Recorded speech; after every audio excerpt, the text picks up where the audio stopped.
My next guest is white and unashamed.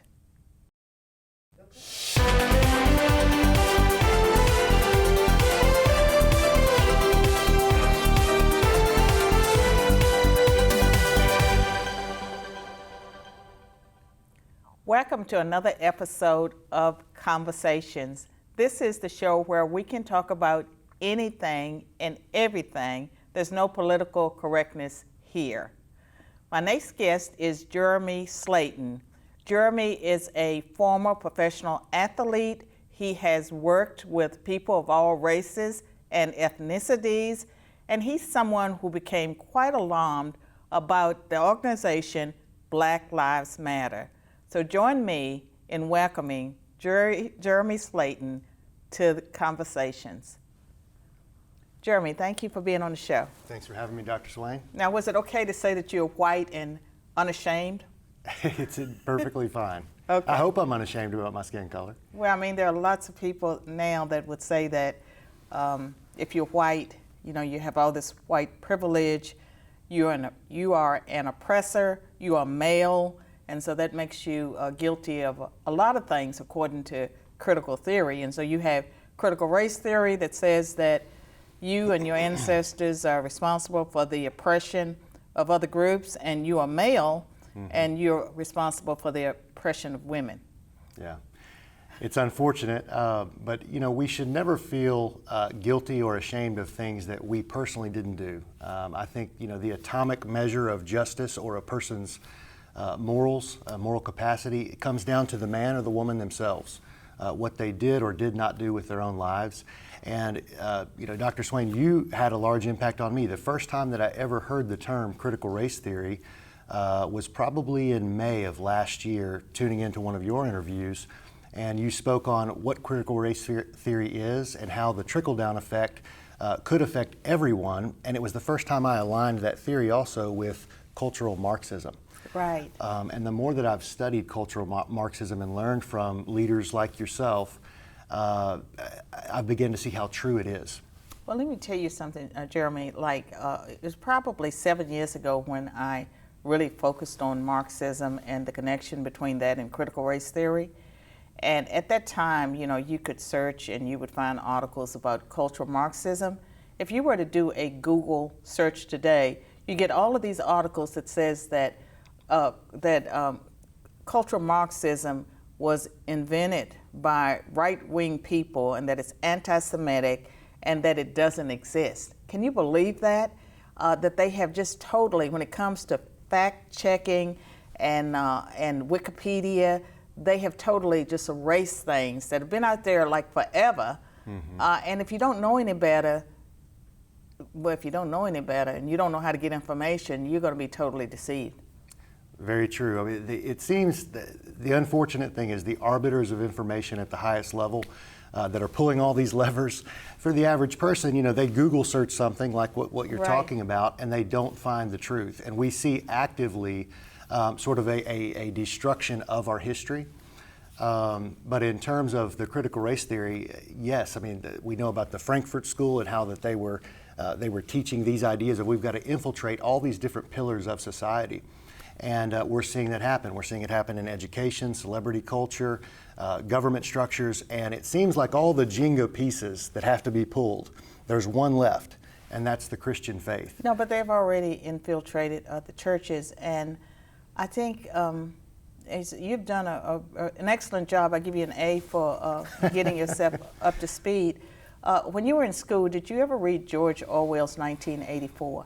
It was a book written in 1949, and I sure did. Yeah, absolutely. Well, have you reread it as an adult?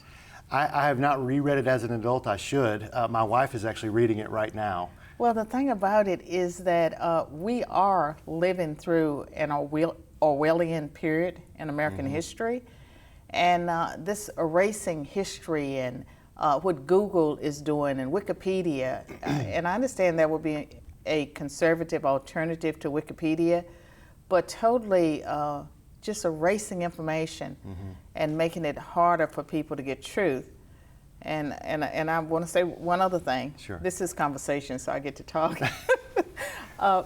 when I published my book in 2011, Be the People, A Call to Reclaim America's Faith and Promise, I talked about the Obama administration. They were forming an alliance with Google and big tech at that time, and I saw the potential for danger, and I saw the Orwellian tenets beginning to play out, and so I issued that warning back in 2011, and we're here today, and we see this cultural Marxism everywhere, and we're in a dangerous period, I would say, in American history.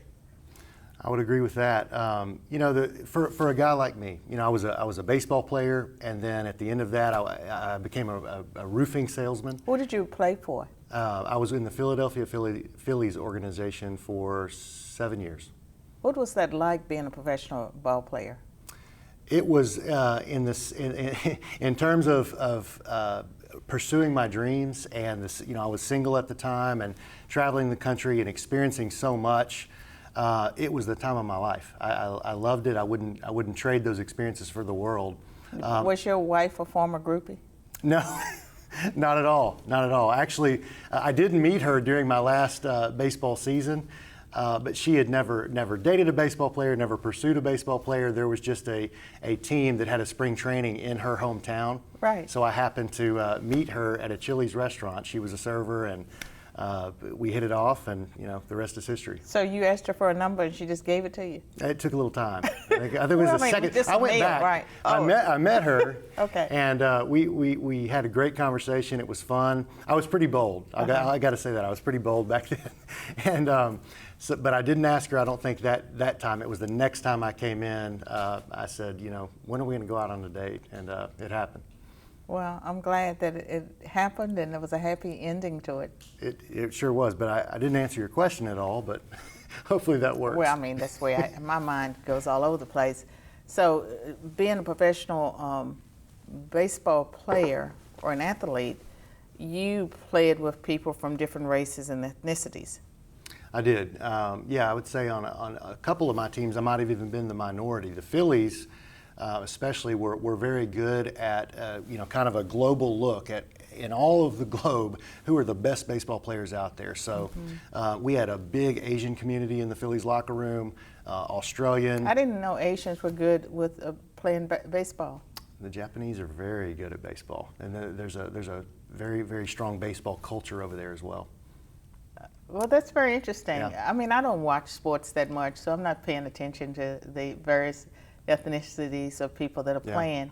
But you certainly do have a fascinating background, and we're going to take a break, and when we return from the break, I want you to talk more about how that has shaped who you are today. Okay. We'll be right back.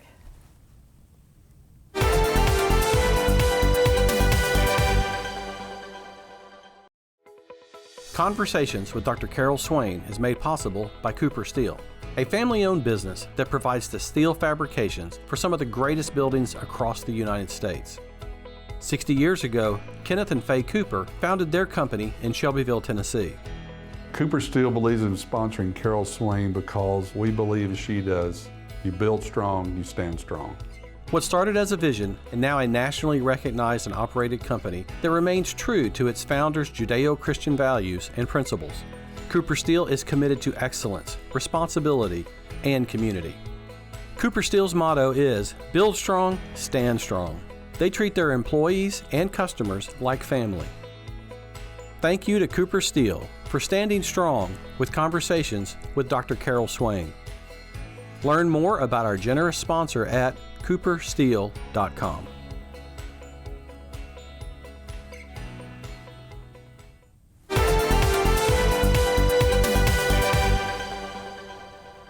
I'm back with my guest, Jeremy Slayden. He's a professional athlete and also a roofer. Jeremy, what caused you to leave professional baseball? Well, it's always a combination of things. When you're pursuing a dream and you've done it for a long time, you know, there's a number of factors. Baseball or sports in general is a business, so everybody's got their own ideas of which prospect that they're going to call up or who needs to be traded and when. So how do you feel about that, you know, buying and trading human beings? Well, I would say for the most part, the people in the sports world are pretty. I know where you're going with that. Well, no, but I mean, it is buying and trading human beings. I'll tell you what, the left is probably going to start changing the language in that arena pretty soon. Well, because they're going to watch this show and then they're going to realize, oh yeah, right. It's another thing we can attack and change and muddy the water on. But you know, the other reason was, you know, age. You kind of age out. But then lastly, I was playing the best baseball I'd ever played in my life, and I got a call up to Major League spring training for the first time after having some success, you know, working up through the minors. And I thought, this is it. And for 10 days, I think I was a guy that they were calling off the bench to go pinch hit, which is tough. Right. But I was leading the Phillies in average and RBIs and then home runs. You know, only after 10 at bats. But I get up to the plate in a game on a pinch hit, I hit another home run, I'm rounding the bases, and all of a sudden I lose all feeling in my right leg, and I kind of had to hobble to home plate. And they had, basically had to be carried off the field. What was it? It was a severe herniated disc. Oh my goodness. And but that was the beginning of the end. And Right. I tried to play one more season, but it was chronic, constant pain. And I decided it's time to hang them up and go get a real job.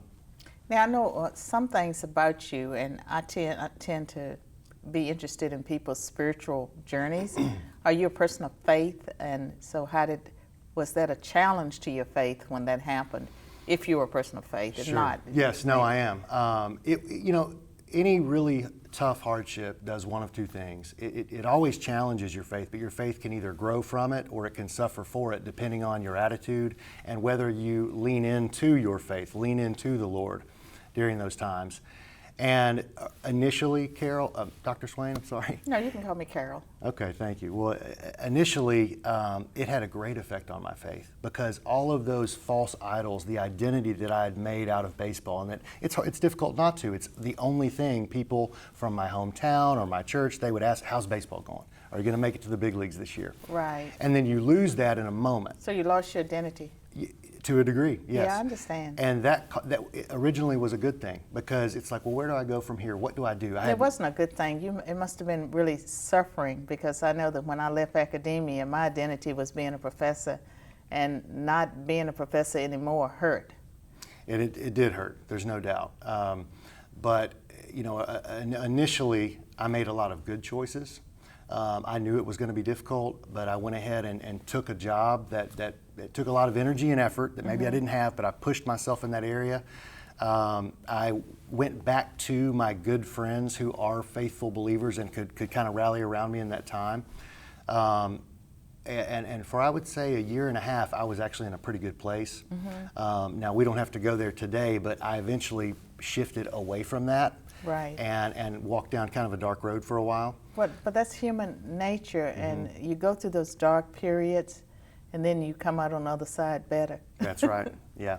And hopefully don't hurt too many people in the process. Well, yeah. Yeah. It was tough, but ultimately, our life experiences, we have to grow from them and be able to help others. And that's part of what I'm trying to do today is not only speak out on topics in culture that I really believe in, but also help people through tough times, addiction, the feelings of a loss of identity. Those are things that I personally have experience with, so why wouldn't I help other people through those times so maybe they don't make some of the bad choices that I made?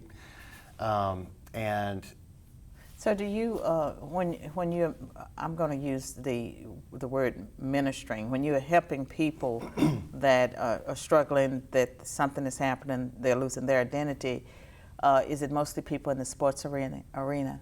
Not necessarily, because these days I don't rub elbows with a lot of people in sports. Like I said, I've been in commercial roofing sales now for 7 years, or actually longer than that, 9 years. And really, it's people from all walks of life. There are former athletes that are going through difficult times. There's one right now, and I can't say his name at the moment, but he's going through difficult times. So we talk through these issues as he's leaving Major League Baseball. It's all walks of life, but really it's who the Lord it brings into your life for that moment. Where are my feet planted today? Who's in front of me today? Right. And so, just focusing on you for a moment, and before the show is over, we're going to focus on the things that you've been involved in. like 5 years from now, where would you like to see yourself? That's a good question. That's the question. 5 years from now, I hope that America is in a little bit different place than it is right now, where we do feel more free. Yes. I don't know if that will be the case. It could be an ongoing struggle. 5 years from now is 1 year beyond the Biden administration. Right. Yeah. So I'm sure, people like you and myself will try to rally the troops as best we can. But my hope is to be a cultural influencer, a part of Christ's Great Commission. Right. And also at the end of the day, and I know that these are platitudes, but they're also true. The Lord's Prayer says, on earth as it is in heaven. Yes. So thy kingdom come to the earth. So we're supposed to be bringing that kingdom to the earth today. So I hope to be doing that in some capacity, and I don't know what that's going to look like exactly. And we don't know, and I tell people all the time that the spiritual journey, that God gives information on a need-to-know basis, and so Right. you really don't get the whole picture, and you just put one foot in front of the other. right. You keep walking, and that's sort of how I lead my life. And it's a fun way to live life that way, because it's an adventure, and it's not that you're not driven or don't have goals, but you're holding life loosely. Right. Where you're not white knuckling and gripping. Those tend to be the times where it's we're trying to plan our own steps, but the Bible says the Lord is going to direct your path. Right. And I know that you had some encounter at some point with Black Lives Matter. Can you share a little bit about that? Well, I think we've all had encounters culturally with what's going on. In Atlanta, when I was down there working in roofing, and I had to, if you've driven through the Fulton County or the city of Atlanta, very difficult drive at rush hour. But when Black Lives Matter began to, I forget what you call it. What is it when picket on the highways or whatever, stop traffic? Well, I mean, they would call it a protest. Some other people might call it something else, but it. Yeah, a protest specifically on like Georgia 400. So, right. You've got an hour commute. And I remember it first hit me because. And you have, medical emergencies and people right. that are trying to get through, and it's a bad situation to try to stop traffic. That's right. And that's what really bothered me was, I was thinking, hey, there's times where I guess you've got to crack a few eggs to make an omelet, they say. And it led me when I'm stuck in traffic for 4 hours instead of 1. And I'm thinking there's pregnant women probably in this line You're somewhere. kidding. You actually experienced being stuck in traffic because of a protest for 4 hours. Oh, yeah. Coming back Clayton County, going up to North Fulton. I mean, yeah. So. Well, Jeremy, I'm sure that protest was very effective, and it sensitized you to race issues, and that because of that experience, that you are the great authority. And after this next break, when we return, I want you to talk more specifically about race in America and how Black Lives Matter helped shape you. Okay, absolutely. We'll be back after a word from our sponsors.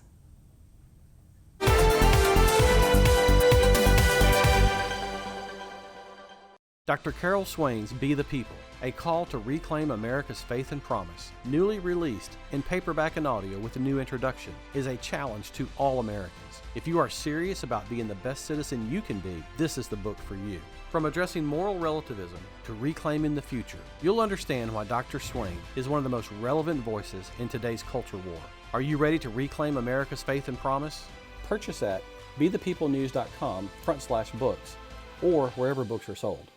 The Biden administration's executive order on immigration brings to the forefront one of the most volatile issues of our time. In this timely second edition of Debating Immigration, I join my voice to that of other experts to provide you with facts and information that will help you understand what is at stake for our nation. This edition offers 21 original essays that cover race, religion, economics, human smuggling, and civil rights. Purchase at bethepeoplenews.com/books or wherever books are sold.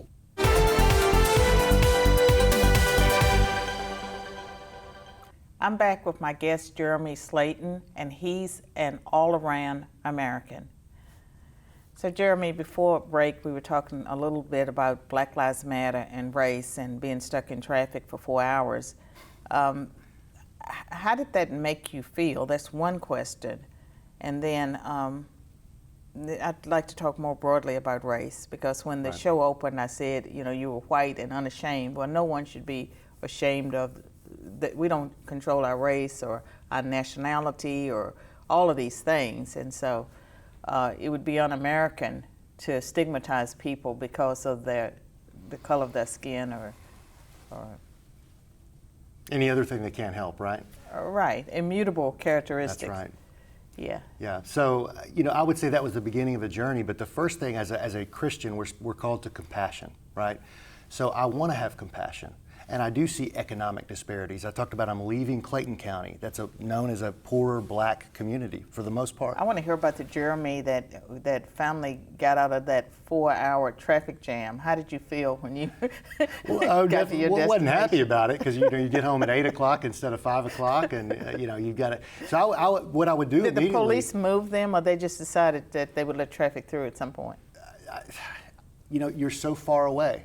Because traffic in You don't Atlanta is know, you just saw already so traffic bad, moving. Yeah. you might be 2 miles back. Right. So whatever happened way up there that finally got traffic moving, unless you got lucky, you Right. didn't see it. Okay. So that's the honest answer. But I would get back to my apartment. At that time, I was living in an apartment, and just turn on the news. I want to find out what's going on. And it was the Michael Brown case was going on, and before that, Trayvon Martin. So you began to look into these things. Right. And I didn't want to just trust the media. I wanted to look into the forensics and not just read the front page headline, but look at the back page apologies as well, where the news, they said one thing and then later on they retract it, but they retract it silently. But that They sure matters. do. It matters. And I began to think, you know what, this organization is basing itself on a lot of lies, number one. Yes, there's a problem, but they're misdiagnosing it on purpose, and they're creating a situation where there's always going to be things happen that are tragic. There's going to be occasional actual racist incidents, but they've got for themselves a gas tank that's going to last forever. Because as long as there's no one wants to give it up because it's a money cow. That's right, and it's a political power lever as well. But I began to do the research, and even when I moved back to Middle Tennessee 4 or 5 years ago, it only got worse and kept growing in strength. But kind of forget where I was going with that. What was the original question? How did it affect me? Well, I know that you have some insights about race, and you've experienced it first as an athlete that playing with a racially diverse Right. team. Then you had this direct encounter with Black Lives Matter where you were held hostage for 4 hours. And just this racial moment. Were you in Washington on January 6th when the famous Capitol Hill riot took place? I'm not going to call it an insurrection, Sure, but yeah. the riot. I was there. Okay. I was there, and I met. Were you? Well, is it okay to ask? Were you at the Capitol too, or you were just in D.C.? No, I was at the Capitol, but not the Capitol building. Right. I heard the gunshot. Really? Yeah, from a distance. I wasn't even close enough to know. So you were outside. I was outside. Yeah. I was a quarter mile away from the Capitol building. Right, Is right. actually feels pretty close because it's Right. big open Yeah, I spaces. know what It's you just mean. a long lawn, until you get there. So I was probably a quarter mile back. You hear the gunshot. I was getting more inside information from text messages from people back in Tennessee, because they're seeing. Because they were watching on TV in real right, time. Right. So they actually knew more than I knew. That was the way it was 9/11. My son was in New York 9/11, and he said that I guess he learned more on TV than he did on Yeah. the streets. Yeah. Yeah, you got the trained professionals in there with cameras giving the best shots, whereas you just one set of eyes far away. One disappointing thing about that, and again, it goes back to your original question about Black Lives Matter, and also just this cultural zeitgeist we're seeing around all those critical race theory issues. I met so many good black people. I met and talked with a lot of Chinese people who were scared to death of the Chinese Communist Party and felt that Biden's... You mean in Washington that were there on January 6th? on January 6th. I didn't Yeah, mean it to- was a diverse crowd, and President Trump did just an outstanding job of bringing more racial and ethnic minorities into the Republican Party. I believe he did, no doubt, and did a lot of good things for communities of all races. Yeah. But one really disheartening thing to me was, that happened on January 6th. Right. You go back to your hotel room, and then you get on Facebook or you see what people are writing, and they made it a racist. Oh, I know, you're just white supremacists. Yeah, white supremacists, when it's like, if Trying we were to a white overthrow an supremacist group, election. yeah, we would have tried to overthrow the election, but also Black Lives Matter Plaza, it was walked by quietly. Nobody disrupted that place. Right. You know, it was kind of a weird vibe actually walking by it. I know. I mean, D.C. does not feel the same for me, and I was there on January 5th. I left the day before the riot or the speech or whatever, however you want to characterize it. But go to Union Station, it looks like a ghost town. It's just horrible what's happened to D.C. And a lot of that came from the Antifa and Black Lives Matter protesters and rioters or insurrectionists or whatever you want to call them. And there is a problem there, and I think for a lot of people they confuse the slogan, Black Lives Matter is a truth statement, Right. but in the same way that white lives matter, Asian lives matter, Hispanic lives matter, all lives matter. But if you say that any life matters other than black lives, you're considered a racist if you're white. That's right. For the most part, it does feel that way. I mean, that's what they say. Right, right. You know, You can't say what I just said. I said all lives matter. Right. Well, that's hate speech. That's, yeah. It's Saul Alinsky's playbook. I know. It's the sloganeering. So you've read Rules for Radicals as well? I have read it, and I learned so much from it. I strongly encourage every conservative to read Saul Alinsky's Rules for Radicals. It pretty much lays out the playbook for what we've seen in our culture over the past several decades, I would say, but especially here recently. And it's not just Black Lives Matter as one slogan. Another one would be the Equality Act, right? What about, let's see, for the people? That's H.R. 1, the Voting Rights Act that's being considered now by Congress that would take and federalize elections, and parts of it is just totally unconstitutional, but it's named for the people. Right, so we'd be against the people to Right. be against that, right? Right. So you wouldn't think that the American public would be that simple-minded, honestly. You'd think they would get it, they would wake up. But I think we have become so distracted by these things in our pockets that we can look at all day and be entertained by, that people don't really care to look into the issue. And it's easier to capitulate, to kind of kneel down and say, okay, I'll say what I need to say, I'll do what I need to do so that I'm not admonished or I'm not a second-class citizen. But really they begin to live by a lie. And over time, they begin to believe the lie that at first they were just saying, I'm going to do this to be comfortable. You go 6 months into that, pretty soon you're living that out. And that's another reason I'm doing what I'm doing is I don't want to live my lies myself. I want to spread the truth, number two. And number three, I think that we need, somebody said recently, we need 100,000 Paul Reveres in this country right now. Right. And I just want to be one of those. If You are one. Well, thank you, And Dr. Swain. I admire you and what you're trying to do in your heart, and I hope to have you back on Conversations again. Thank you so much. It's Thank been a pleasure. you. We'll be back in a minute.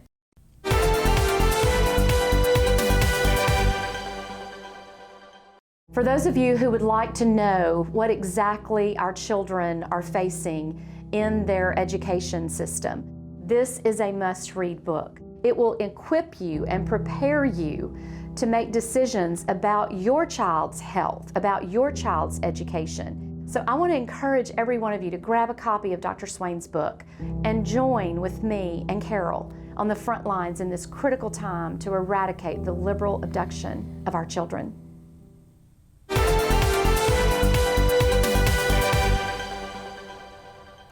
I'd like to thank my guest, Jeremy Slayden, for sharing his heart with us today, and you for tuning in.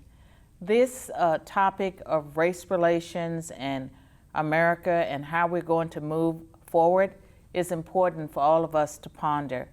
And as Jeremy said, we need, thousands of Paul Reveres, and I agree with him. We must stand up and be the people who change our nation and our world. And so if you're out there and you're someone and your heart is troubled by what's taking place in America, you have an opportunity to stand and lead, and we would cheer you on. Until next time.